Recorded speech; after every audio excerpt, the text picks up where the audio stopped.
Shri Lanzamalto, bonjour à tous, bonjour à toutes.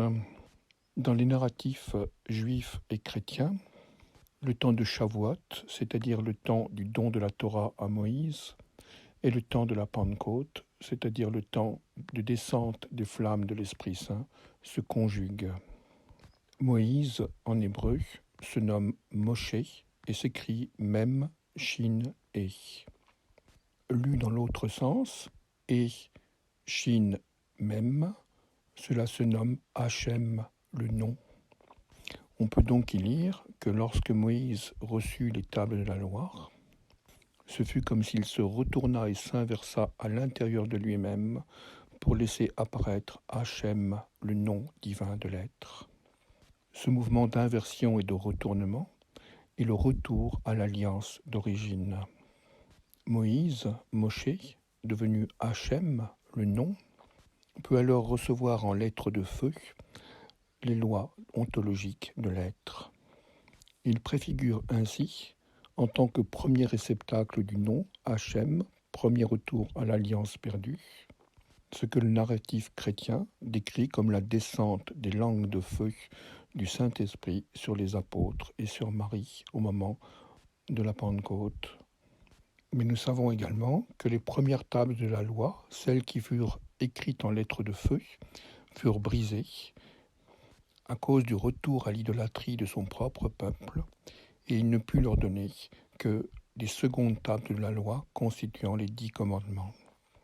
Cela nous fait entendre que lorsque dans notre expérience intérieure, au lieu de laisser un centre vide s'épanouir pleinement en nous, et que nous y mettons une valeur primordiale ou une idée fondamentale ou une croyance première à la place de ce centre vide, cette valeur ou cette croyance devient le lieu de la déification. Mettre au sein de notre conscience, à la place du centre vide dans lequel devrait s'exprimer la puissance du sans-forme, une valeur fondamentale, cela s'appelle de la déification et de l'idolâtrie. De même que le peuple hébreu, nous ne pouvons alors recevoir que des lois morales, des lois culturelles, des lois religieuses, des lois éthiques, et non pas le souffle du nom avec les dons du Saint-Esprit, qui est le retour de l'alliance. Hachem, He, le souffle, Shin, le feu, Mem, qui descend dans notre matrice. Le souffle du feu qui anime toutes nos cellules et toute notre conscience de nouveau. Dans la tradition chrétienne, cela s'appelle, au moment de la Pentecôte, les 7 dons du Saint-Esprit. Ces 7 dons du Saint-Esprit expriment la manifestation du sans-forme de l'être initial à l'intérieur de nos structures formelles et incarnées.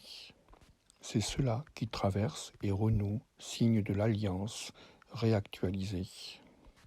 Le premier de ces dons est le parler en langue, la glossolalie, qui montre la capacité de laisser œuvrer à travers soi les fréquences de l'âme restaurées. L'expression de la langue originelle vibratoire d'avant la brisure des vases de l'Alliance. Cette parole a la capacité de retisser d'une façon parfaite les tissages de la structure psychophysique et les tissages vibratoires de l'âme. Le parler en langue unit le corps avec d'autres niveaux de réalité et d'intelligence jusqu'à la source initiale. Le second don est la capacité prophétique, c'est-à-dire la capacité de laisser fluer à l'intérieur de ces structures restaurées l'intelligence divine, qui travaille à la fois à l'intérieur et à l'extérieur du temps. Elle ouvre les portes à l'incarnation de l'être au sein de sa manifestation. Le troisième don est celui de l'intelligence spirituelle, c'est-à-dire de la capacité de voir, en esprit, le mouvement et la vie au sein des mondes spirituels, dont la densité moindre échappe à notre regard habituel.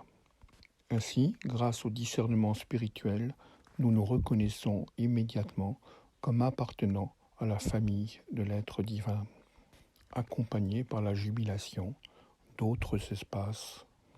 plus raréfié mais tout aussi réel. Le quatrième don est le don de la foi. Notre esprit ne baigne alors plus dans l'ensemble des émotions négatives générées par les forces enténébrantes, mais il s'élève sans cesse dans l'espace de certitude d'être au sein de l'être, et de s'élever ainsi jusqu'à lui, jusqu'à s'accomplir en tant qu'être stellaire et cosmique.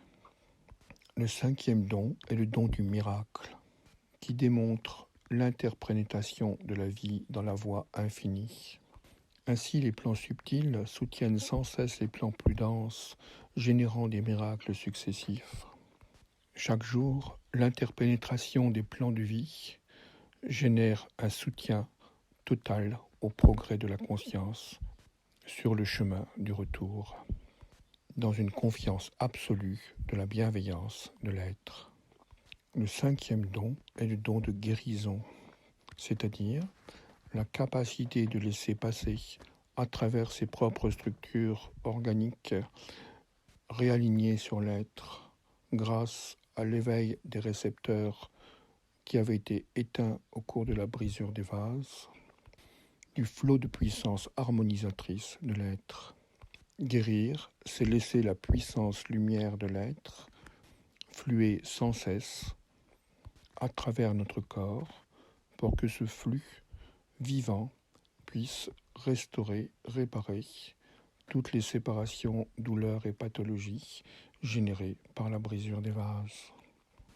Et puis le septième don, le don de parole de sagesse ou de connaissance, c'est-à-dire la capacité d'avoir des connaissances directes issues même de l'être, ou de donner des paroles d'éclairage et de soutien grâce à un sens de la vision spirituelle.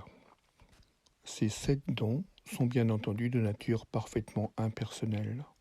Ce sont simplement une partie des grands fleuves de l'esprit 1 qui retraversent nos structures psychophysiques maintenant que l'alliance commence à être restaurée. Ces 7 dons sont l'expression de l'esprit du souffle, de l'esprit de la présence, qui retisse le monde brisé et anéanti par les forces enténébrantes. Puis d'autres dons du Saint-Esprit vont apparaître. La capacité de parler en langue scientifique spirituelle, le don de la résurrection des morts, le don de l'expression en langue angélique et la capacité de voir et de travailler avec les maîtres angéliques de lumière. Ceci commence à se déployer maintenant au sein de l'humanité, au fur et à mesure que les champs de l'Alliance sont de nouveau remis en place. C'était Sri Lanza Malto. Je vous souhaite de recevoir chacun, chacune, le don du Saint-Esprit pour lequel vous vous êtes incarné en tant que matrice biologique.